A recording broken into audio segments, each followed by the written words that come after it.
on open communication, open, honest communication. We meet with the guys on a regular basis, but we have mandatory meetings every month on their birthday to start with, like on the date of their birth. So if you're born on the 2nd of April, we're going to meet at the very minimum. I'm going to force you to come in around the 2nd of September, October, November, December. So we start with that.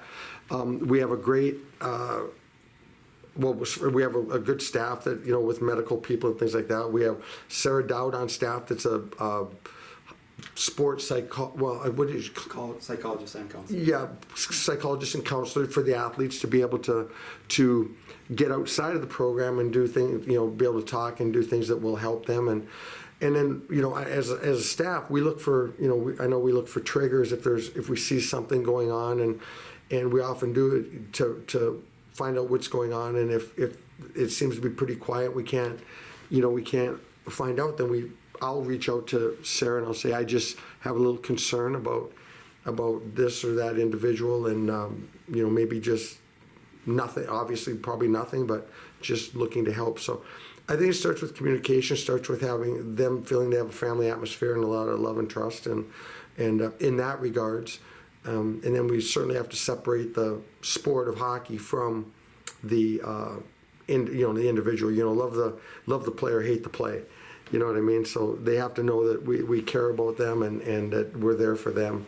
And that's probably the hardest part. That's probably the hardest part, because so often it's, in their eyes, it's them against the coaches, and we want it to try to be them against the game, and that's often hard. That's the hardest part of it. Where we're both working together to help them master the game, and then try to be a good example in their lives. Coach, it seemed like you got off to a good start tonight, but how did you feel like the energy stayed throughout the rest of the game? What'd you think?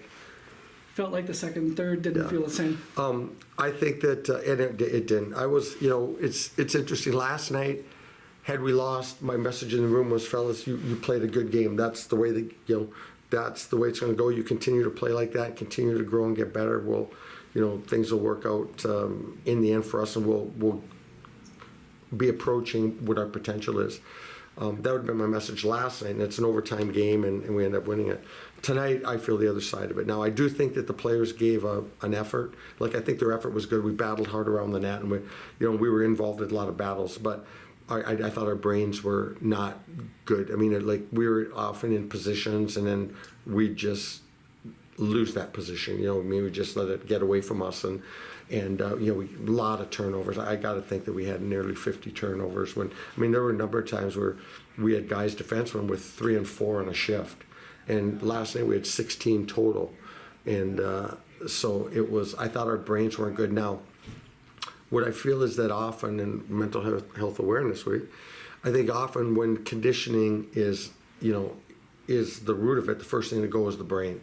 I think you lose your focus, and I think that's why Navy SEALs and those people, they train so hard to strengthen the muscle of the brain, so that they are able to handle the hard times and when they don't feel the best. And so we'll address we'll work on, we have a week off here, we're certainly going to work on our conditioning level during that time, to try to take that element out of it. And then we'll certainly watch this game back so that guys can see, because I pushed them pretty hard on the bench tonight, to try to get them back into their game, and it didn't do anything. So it was I thought it was a mental shutdown. Physically, enough to and I'm proud of Max. I'm proud of the compete level. I'm proud of how hard they played.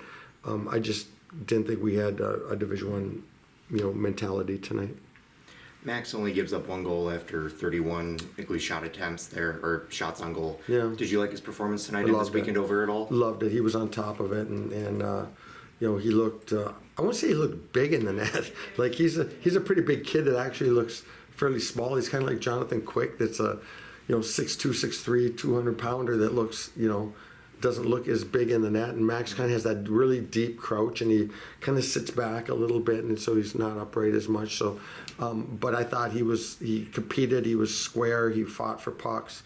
We needed a big time performance tonight, and again, I thought the guys competed hard in front of him, but we didn't really block a ton of shots, I don't think, and I think we're there. You know, these types of games, guys lose confidence. You know, they lose confidence. And we have a lot of guys. First of all, we're young. I mean, how often is Gordo going to miss 2 tap-ins?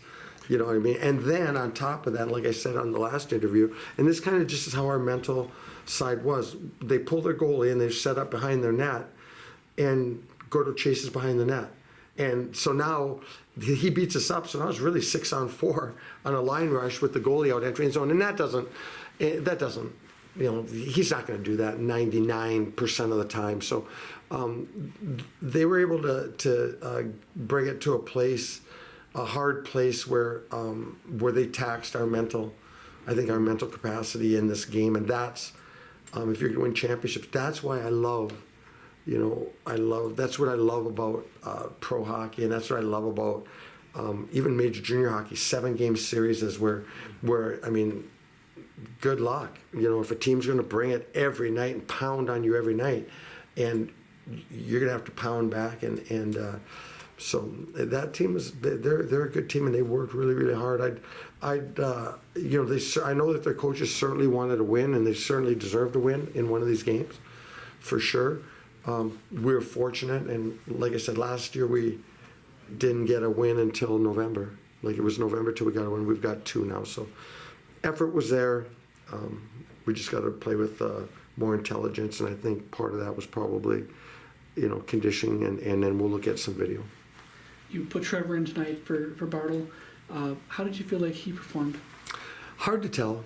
It was hard to tell because it was a slap fest out there. I saw it tonight. Like I said, we were slapping the puck, and then they usurped their will. There was a point in the first period we were shooting them 7-0, and where did we end up in the game? How many? 15? Roughly, yeah. Yeah, so 15, and that was like in the first 7 minutes of the first period. So in the last 53 minutes, we got 8 shots. So that's, you guys saw it as well as I did. We didn't. We wanted to try to make. Man, we just put ourselves in bad situations. So again, it was fortunate to get out. Really happy with the win, and got a lot of work to do. Sardarian has started to make his name for himself here. How do you like his game so far? I like it. I mean, he's got to be more accountable in areas, and that's kind of a skill guy's MO. I think last night he might have been involved in 8 scoring chances for, which is, you're getting in the Alex Patan numbers, but you're involved in 5 scoring chances against, and that's getting in the Alex Patan numbers. And you'd like it to be 8 scoring chances for, maybe 1 against. Like Gordo last night was defensively, like on the backside of the puck, he was above it. He was, his numbers were off the charts.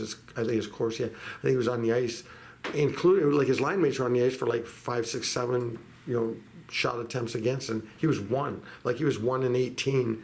18-4 and 1 against. That's a productive night. But a lot of things go into that. D getting the puck out, which we didn't do tonight.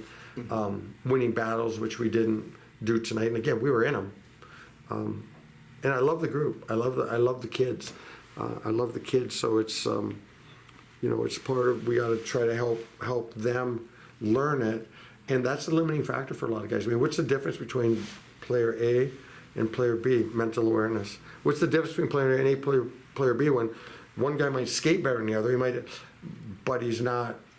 It's the brain, and the brain's got to develop. Is having that off week then after a game like this, where you're still trying to figure stuff out, really advantageous then? I don't know. We'll see. I mean, I don't know.